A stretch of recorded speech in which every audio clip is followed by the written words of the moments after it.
Ambil kayu untuk membuat meja. Kayu kan kamu.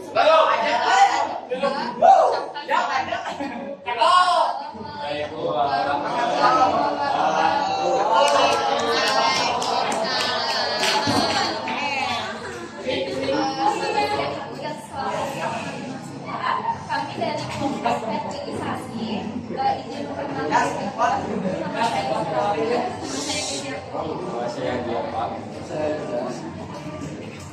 baik. Mohon maaf, di sini kami juga menggunakan PPT. Kami bagikan kelas di mohon dibuka. Buka. Pertama, pengertian fertilisasi akan dipaparkan oleh Tobias. Fertilisasi adalah proses aktivitas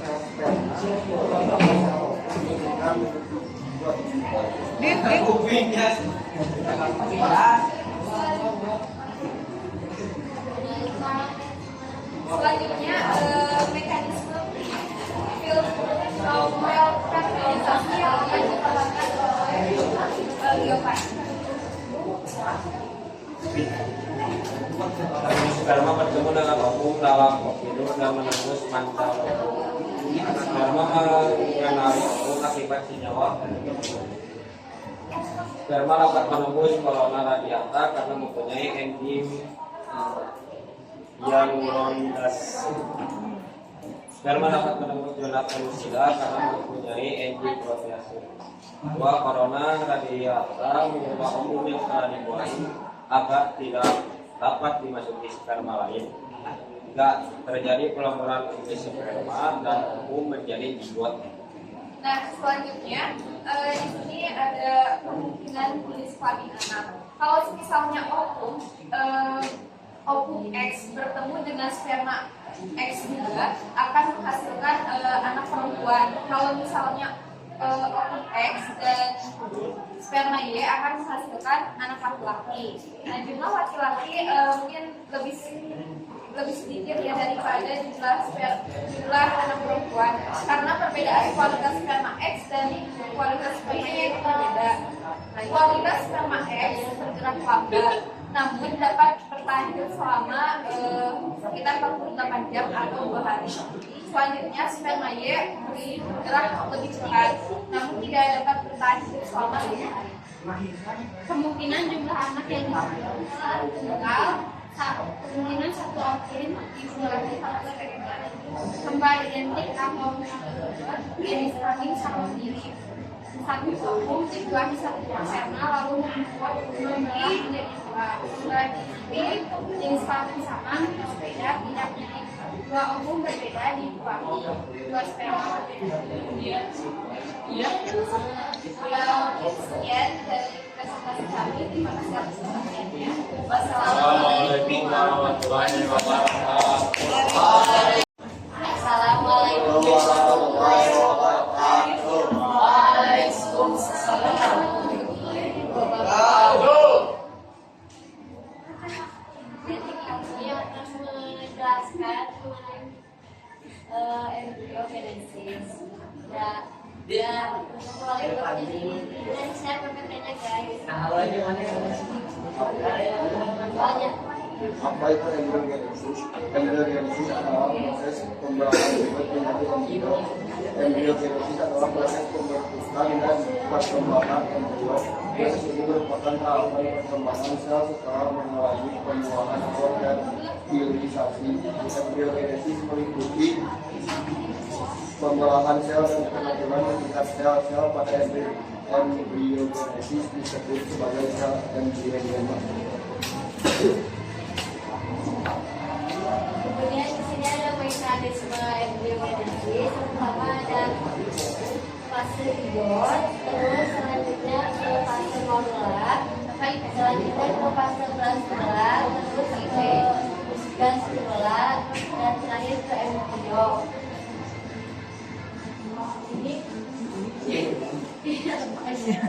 Ini endodom, ini extodom, ini yang ini transodom, dan ini antenor. Sudah? Saya ngomong. Yang itu yang endoderm jadi apa nggak? Ada. Kalau nggak ada nggak apa-apa. Ya itu. Endoderm berkembang menjadi Belum biar ngomong.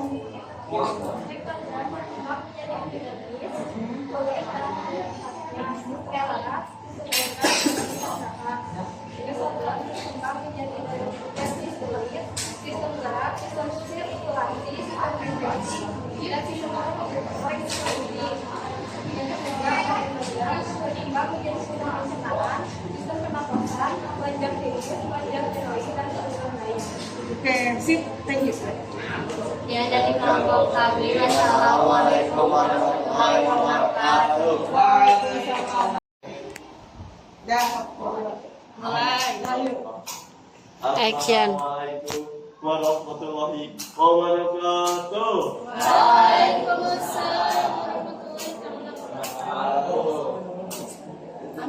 Bu, ada anak pergi dengan ibunya jalan-jalan bermain di labirin. Izinkan kami menyapa semuanya. Selamat siang untuk para hadirin. Jadi di sini kami akan mempresentasikan masa-masa kehamilan. Masa-masa kehamilan yang akan dilanjut dengan Asya. Kehamilan gestasi adalah fase di mana embrio mulai berkembang menjadi telur. Kehamilan terbagi menjadi 3 trimester. Yang ke-1, trimester 1 dari 0 sampai 3 bulan, perkembangan terpusat pada organogenesis. Trimester 2, 4 sampai 6 bulan, organ tubuh sudah perkembangan terpusat pada anggota badan. Trimester 3, 7 sampai 9 bulan penyempurnaan hormonika dan pembentukan yang besar. Untuk prosesnya bisa dilihat di untuk trimester pertama pada minggu ketiga kehamilan, sel telur yang telah dibuahi akan mulai berkembang dan membentuk sebuah kalkun yang berisi bakal janin atau embrio dan plasenta. Pada minggu keempat, tabung janin sudah ada dan dapat terbentuk hingga 65 kali dalam 1 menit. Pada minggu ke-6, wajah dengan lingkaran besar untuk mata, hidung, mulut, serta telinga serta rahang bawah dan tenggorokan sudah mulai terbentuk. Pada minggu ke-7, janin mulai terbentuk tangan dan kaki. Pada minggu ke-8 hingga ke-10, janin telah berhasil melalui masa perkembangan organ dan strukturnya telah berukuran hampir 3 cm panjangnya. Pada trimester kedua, pada minggu ke-14 hingga ke-15, indera perasanya terbentuk dan sudah mulai bisa mendeteksi cahaya. Pada minggu ke-16 hingga ke-18, bayi akan mengalami pertumbuhan dan alat kelaminnya telah terbentuk sehingga bisa dilihat saat pemeriksaan USG. Pada minggu ke-19, bayi dalam kandungan sudah bisa mendengar suara. Pada minggu ke-21 hingga ke-22, bayi sangat aktif dan semakin terlihat seperti manusia. Pada minggu ke-26, bayi mulai bisa menghirup dan mengeluarkan cairan plasenta. Pada minggu ke-27, bayi dalam kandungan telah bisa membuka dan menutup matanya.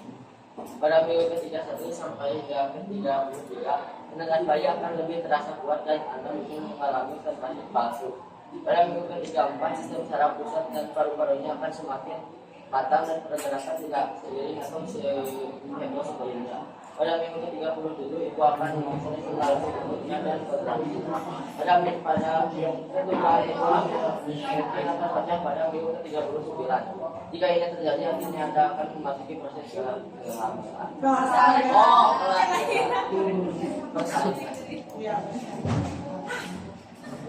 Pada minggu Nah, selama masa kehamilan, oogenesis dihentikan dan plasenta memproduksi hormon-hormon. Ada 3 hormon yang diproduksi, yaitu yang ke-1, human chorionic gonadotropin hormone atau HCG. yaitu menstimulasi produksi hormon estrogen dan progesteron ibu. Kedua, ada hormon estrogen dan progesteron untuk meningkatkan perkembangan fetus dan pertumbuhan payudara ibu. Yang ketiga, meningkatkan pertumbuhan organ. Nah, satu batu lagi. Patopik menjahitnya kopea. Kopea dijahit kondu yang butuh. Wabillahi taufiq wal hidayah. Wassalamualaikum warahmatullahi wabarakatuh. Assalamualaikum warahmatullahi wabarakatuh. Waalaikumsalam warahmatullahi wabarakatuh. Berdirinya kami di sini bukan karena tidak dikasih kursi, tetapi ingin presentasi mengenai mekanisme kerja hormon saat masa kelahiran atau persalinan. Ada 4 hormon. Yang pertama yaitu hormon relaksir, dibentuk ovarium dan plasenta yang berfungsi meregangkan pubis sinusitis. Yang kedua, pembentukan melatonin, penurunan estrogen dan progesteron, dan pembentukan hormon kortisol. Dan yang ketiga ada hormon kortisol, pembentukan hormon prostaglandin oleh plasenta yang berfungsi merangsang kontraksi uterus. Dan yang keempat, kontraksi awal memicu pembentukan oksitosin. Oleh hipofisis, period itu yang meningkatkan kontraksi uterus.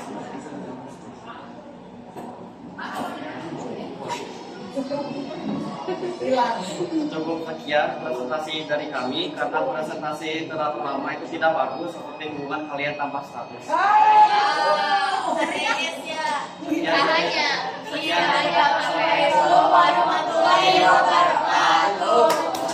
Kita bikin kelompok do re mi fa ya, do re mi fa dari belakang. Ini kemana? Harusnya dari Radit ya, dari Radit ya.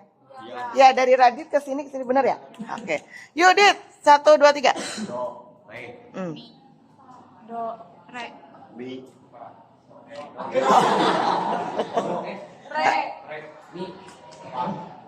do, re, mi, Fa, Mimi. Fa. do, re, mi, fa. Do.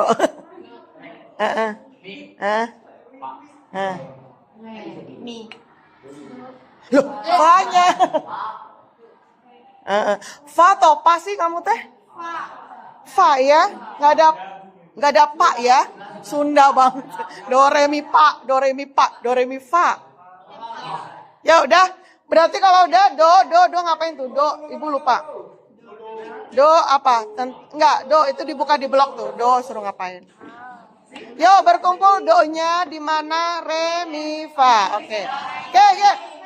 Ya, do re mi fa. Oke, do re mi fa. Oke. Yo.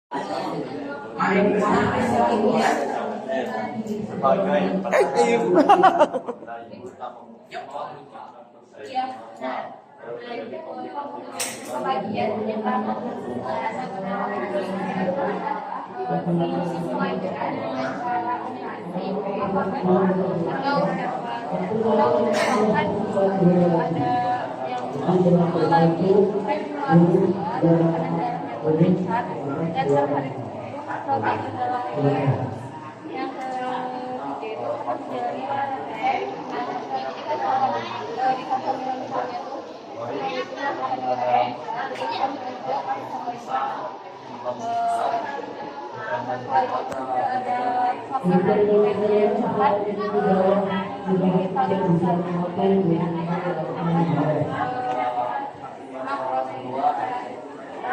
berat badannya kalau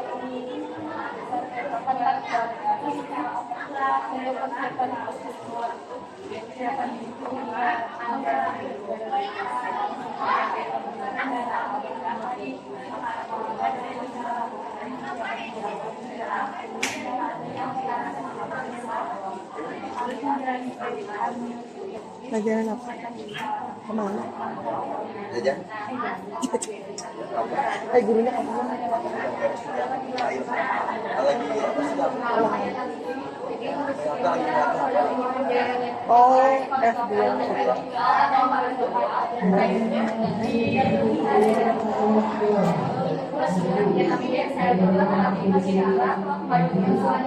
di bagian bawah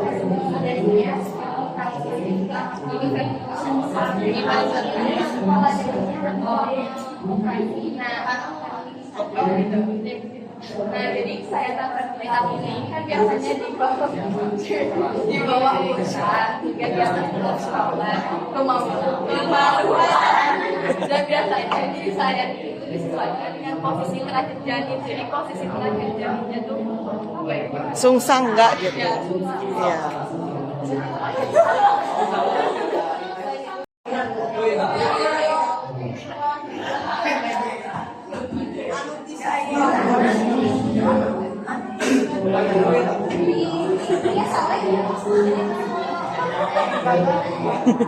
Biasa.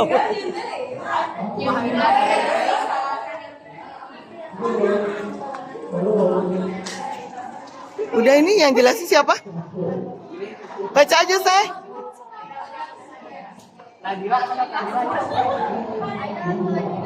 Baca nggak apa-apa. Udah beres. Udah jelasin. Oh udah. Oh ini ke situ yang ini udah jelasin.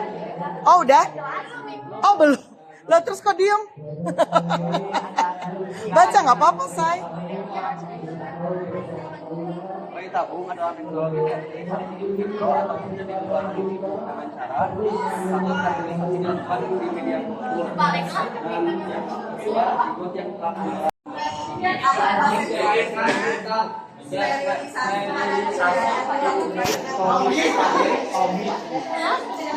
Vasektomi. Apa yang dipotong? Buat apa itu teh? Buat apa? Tujuannya. oh tujuannya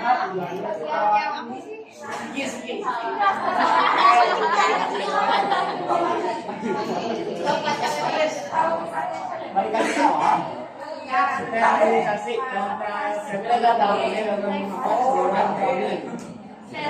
dinyata ayah vasektomi sterilisasi pada pria yang dilakukan dengan meningkat pasien.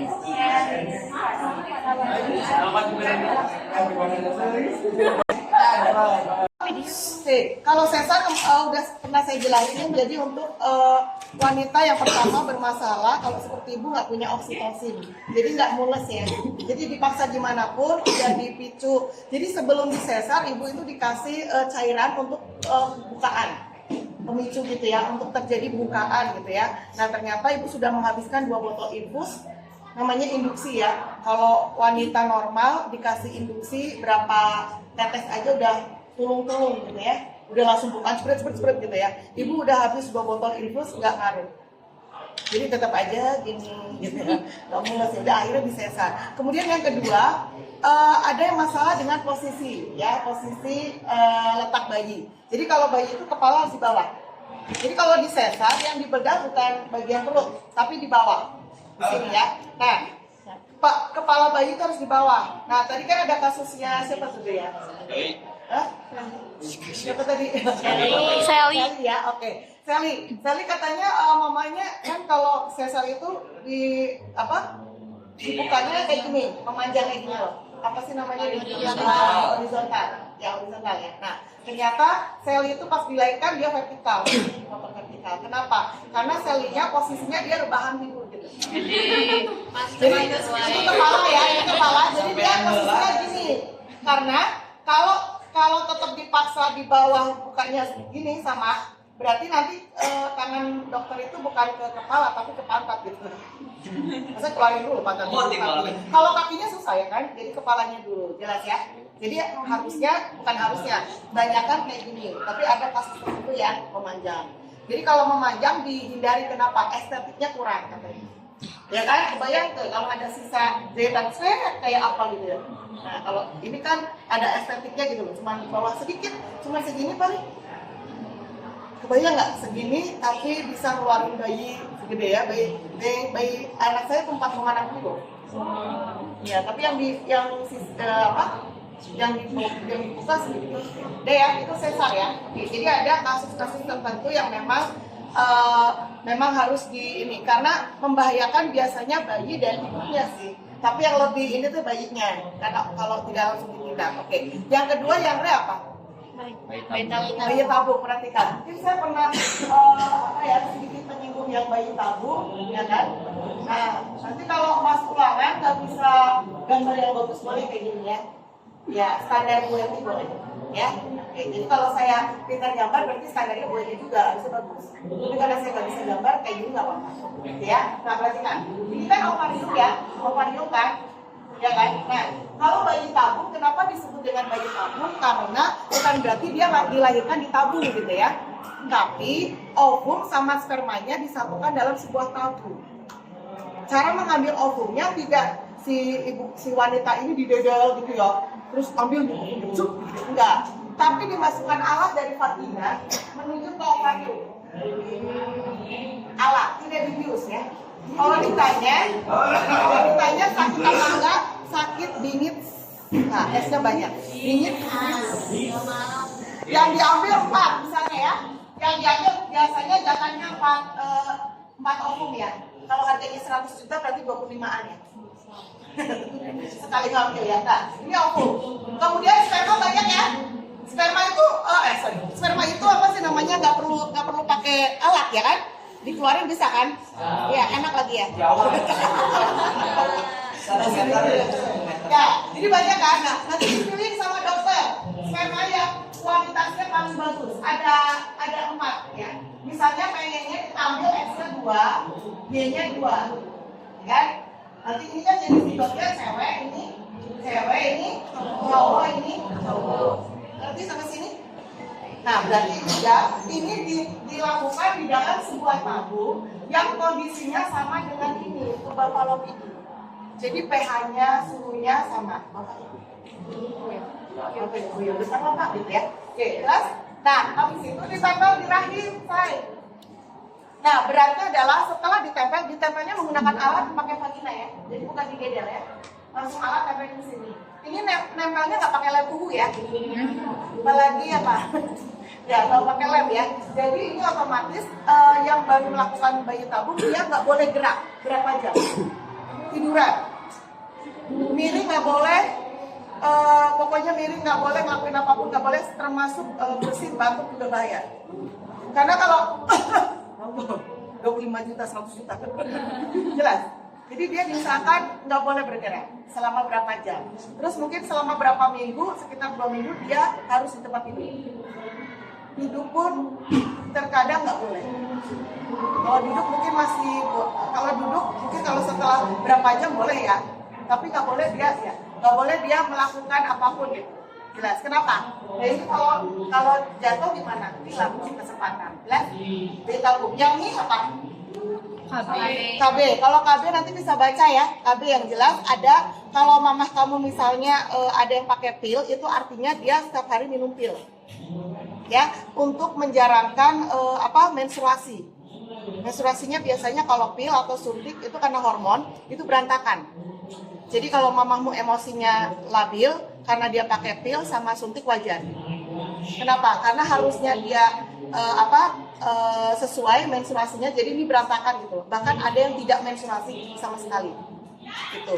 Nah, yang paling aman yang tidak ada hubungannya sama hormon adalah spiral. Kalau spiral itu nanti tempat pertemuannya kan di ini ya, bawah ya. Nah, spiralnya di sini saya. Cara masangnya gimana? Lewat vagina saya. Ya, lebih enaknya cara masangnya kalau saya pribadi dipasangnya itu pada saat melahirkan sesar. Jadi saya nggak merasa sakit. Jadi pas dibuka si dokter langsung pasang. Ya, cuman nanti pas diambilnya yang sakit diambil dan dipasang lagi. Jadi diambilnya itu menggunakan alat masuk dari vagina, tarik nafas bu,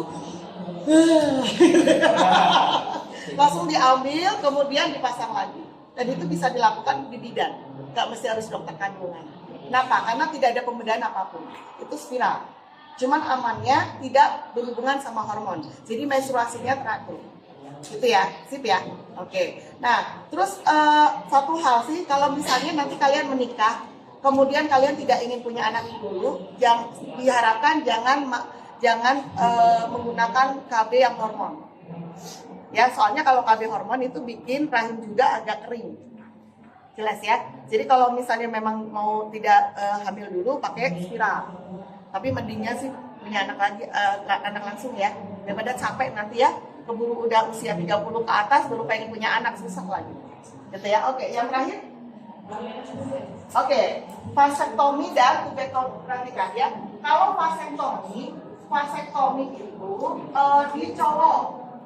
Nah ini yang dipotong adalah vas deferens atau diikat. Kalau nggak mau dipotong diikat. Jadi ada saluran, saya nggak bisa gambar punya cowok ya. Ada saluran namanya vas deferens ya, salurannya diikat. Artinya apa? Sperma itu nggak akan keluar. Jelas? Jadi dia yang disteril itu adalah yang laki-laki. Nah, kalau yang cewek namanya tubektomi. Ini dipotong atau diikat yang sini. Diikat. Jadi nanti ovumnya keluar, spermanya masuk tapi nggak pernah ketemu. Ada pintu penghalang gede. Jelas. Maka tidak akan ada kehamilan. Jelas? Jelas ya, ngerti ya? Kalau vasektomi adalah punya cowok. Ya, punya cowok. Sebelum uretra itu ada vas deferens, itu diikat. Ya, diikat atau dipotong. Dipotong bukan medis yang dipotong ya. Vas deferensnya aja, jelas? Nah, kalau tubektomi yang diikat yang di sini. Jadi nanti sperma sama dua-duanya ya, saya karena kan kanan kiri. Dua-duanya. Jadi nanti tidak akan ada pertemuan antara ovum dan sperma. Jelas? Selesai sistem reproduksi. Thank you.